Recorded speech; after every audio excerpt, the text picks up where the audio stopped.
All right, couple questions, Coach. First of all, so we don't sound like ignorant idiots, pronounce your first name for us so we get that one right.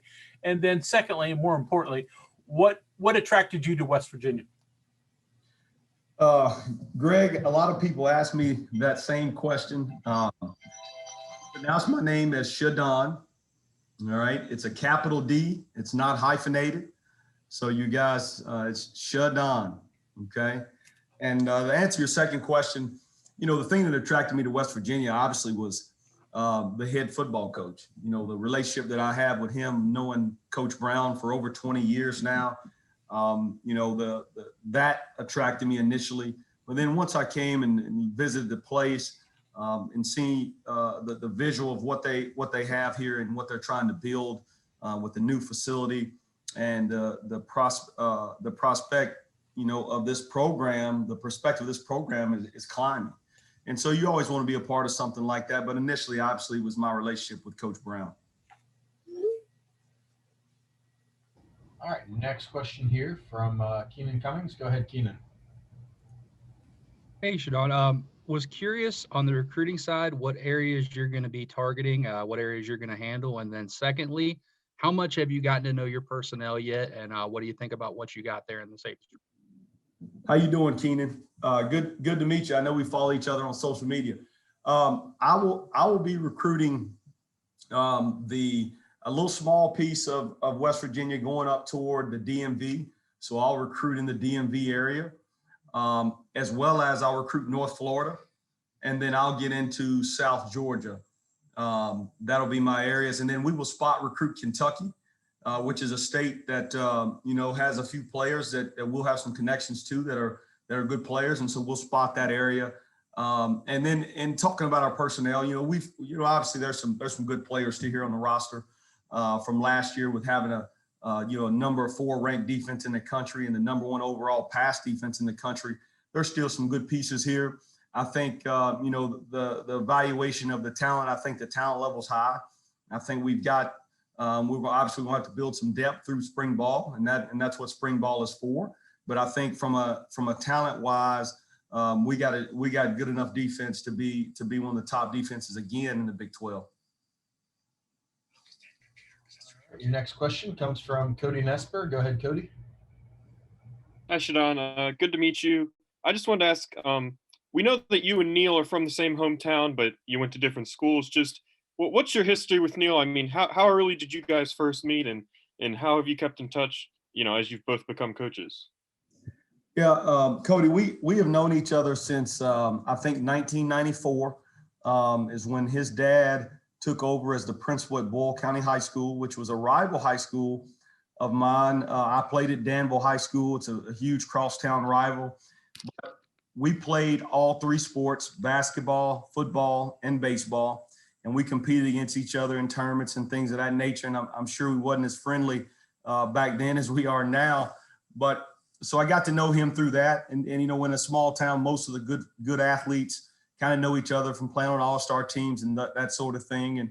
And then obviously, you know, as we graduated and went our ways, one of his roommates in college was one of my best friends in high school, Chase Harp, whose dad was our high school football coach. So we always stayed in touch. And then when we got into our professional career, you know, we would text and call and get together in the off season and talk football, and as well as, you know, his father, who was a longtime principal and administrator in the education field, was the guy that got me into high school football for 4 years. So I was a high school head coach from 08 to 2010, 08 through 2010. And that job was given to me in an opportunity that was probably, people were scratching their heads that I got it, but it was because of Tom Brown, which is Neil's dad. And I've got a great rapport and a great respect for the family. And, you know, Tom, his father, is somebody that I always lean on as somebody to ask questions when I'm going into an employment situation. And believe me, I called him when I found out about this opportunity. All right, next question from Greg Hunter. Go ahead, Greg.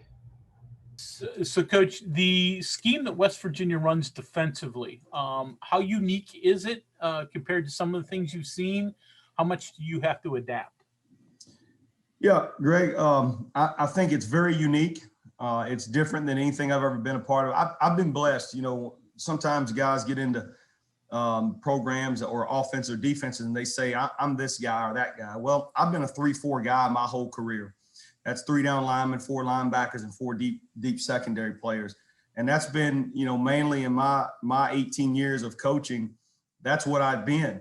And, you know, this opportunity to come in here and coach in a new scheme, all right, learn a different defense and put, you know, my spin on the secondary was intriguing. But this defense is very complex and it's got a lot of moving parts. I think it's very conducive to kids to play in because it allows them to be free and run around and make plays as opposed to a system that's more what I call a stagnant defense. So I'm learning as we go. Just I tell the freshman guys, I'm just like you guys. I'm learning some of the terminology as we go. And obviously we're tweaking some things that I'm more comfortable with, but I'm learning because it was really good last year. And I live by the philosophy and always will. If it's not broke, don't try to fix it. So last year defensively was really good. And so there doesn't need to be a wholesale change in what we're doing here. All right, next question, Kevin Kinder. Go ahead, Kevin. Hi, Coach. Good to meet you. Hi, Kevin. Wanted a little bit about how you get to know your players to evaluate them and going into spring. Are you a film guy? Are you a blank slate guy? Do you want to see what they do on the field? What all goes into that process for you? Yeah, I think I'm more of a blank slate guy. You know, I like to evaluate what I see, and I don't watch a ton of film. Some people think that's crazy. How do you learn it? Well, I try to watch it from a schematic standpoint and not necessarily who they are out there playing, but okay, how does that fit together and what we're doing defensively? But I give all the players a clean slate because I want them to feel like it's a fresh start as well. You know, they had a former position coach. Now they get a new coach. I don't want guys to feel like, well, I don't have a chance if I wasn't a starter last year or I was a starter last year. I get a chance to coast. I want it to be to where the guys have to compete.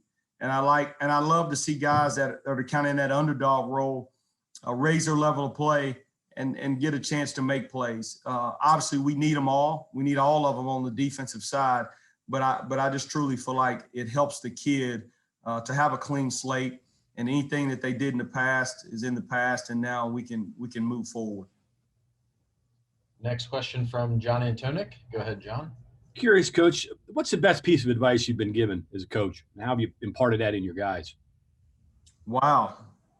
I think the best piece of advice I've ever gotten from a coach, it was my first year of coaching, and it's a little bit cliche. It's a little bit Lou Holtz-ish.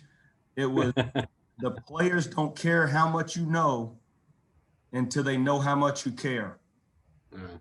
And the second one that I got, and I know you asked for one, but I'm gonna give you two. Well, all right. And the second one I've gotten that I try to live by is take what you do very seriously, but don't take yourself too seriously. So those are the two things that I try to live by as a coach. And I think it helps me because number one, it's all about the players, treating them like they're your sons and trying to develop them not only as a player, but as a person.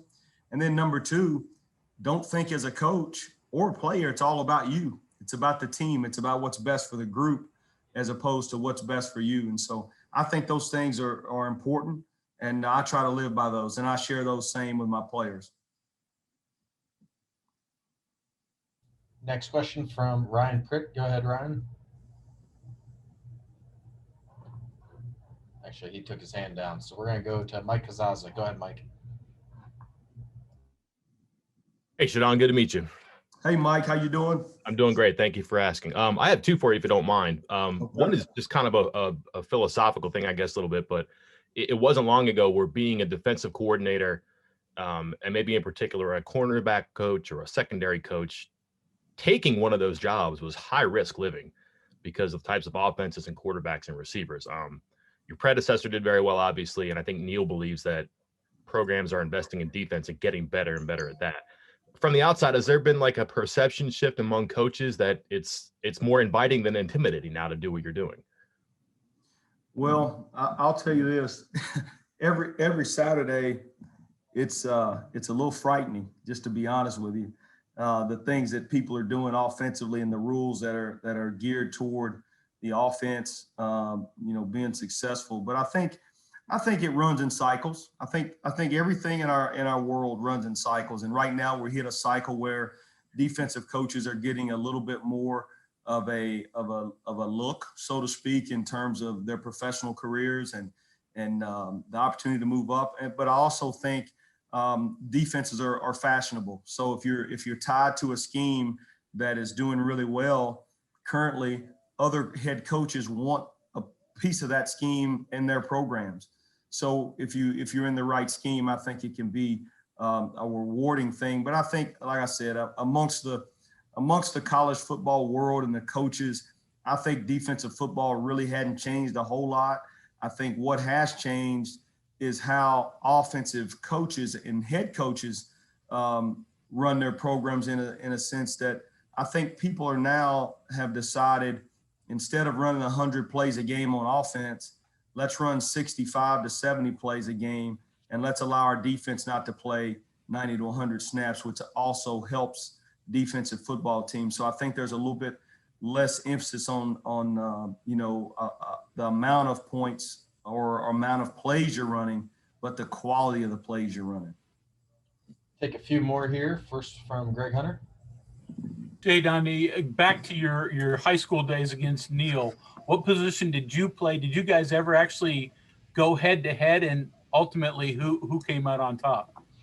Well, I played linebacker, okay, and Coach Brown played wide receiver, and Coach Brown was the biggest crap talker that I ever played against. All right, because he's a jar a little bit. But there was one instance that we really collided, and we talked about this last week, I think. But we're playing in a playoff game in 1996, I think it was, in a playoff game, and I was playing running back, and I go in to score, and I get tackled below the waist, and I dive and reach the ball out over the goal line, and they say that I fumbled. I basically set the ball on the ground over the goal line. So Coach Neil Brown, the player at the time, comes up and smacks the ball out of my hand as I'm on the ground, picks it up. They rule it a fumble, and he gets the ball, and his team goes crazy, stops us from scoring in a big momentum shift. But he always says he was playing through the whistle, and I said he was trying to manipulate the rules. We'll go ahead and take one here from Chris Anderson. Go ahead, Chris. Hey, Coach. Nice to meet you. How are you? Hi, Chris. Doing well. Back on the recruiting side of things, a lot of coaches, maybe they went to high school or coached in an area, and they go back and they recruit there, no matter what school they're coaching at.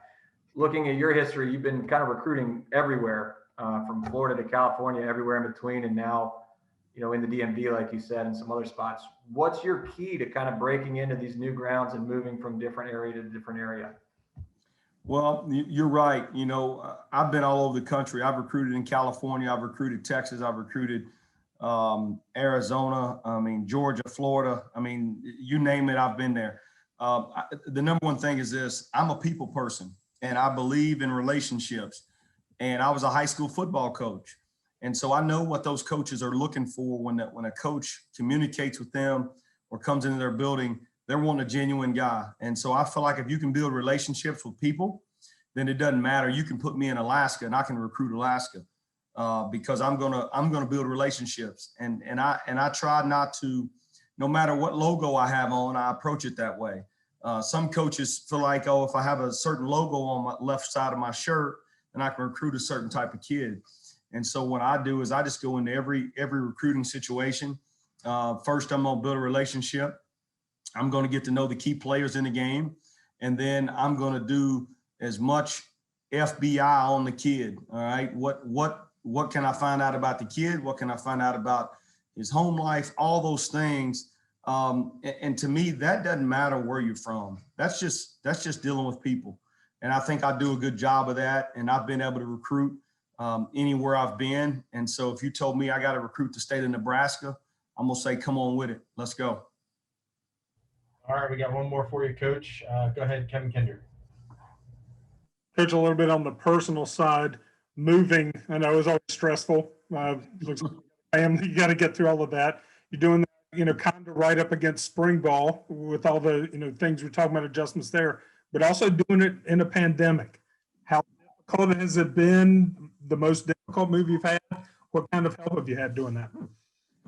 Well, the most difficult thing in touching on the pandemic was, I didn't want to move my children who's, I got a 15, 11, and they're in the 9th grade and 4th grade. If there was not a pandemic, I probably would have moved them immediately. But because of the pandemic, I felt like the move would have been more overwhelming for them with the COVID protocols and things of that nature. So yes, it has been difficult.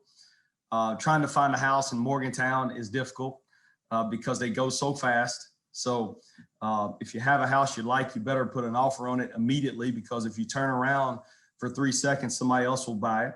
So that's I've experienced that so far, but it's going good. I'm living in a hotel right now, and it's just me here right now and doing ball. My family's back home, and it's not a long drive. It's about 5.5. So I'll run back home on the weekends if I have a chance to watch my kids play sports, and then come back. But it's been okay. We've done this before. It's kind of the life of a college football coach. And we're just excited to get to meet more people here in Morgantown and just get a feel for the area. But so far it's been really good and really welcoming, and just excited to get my entire family here.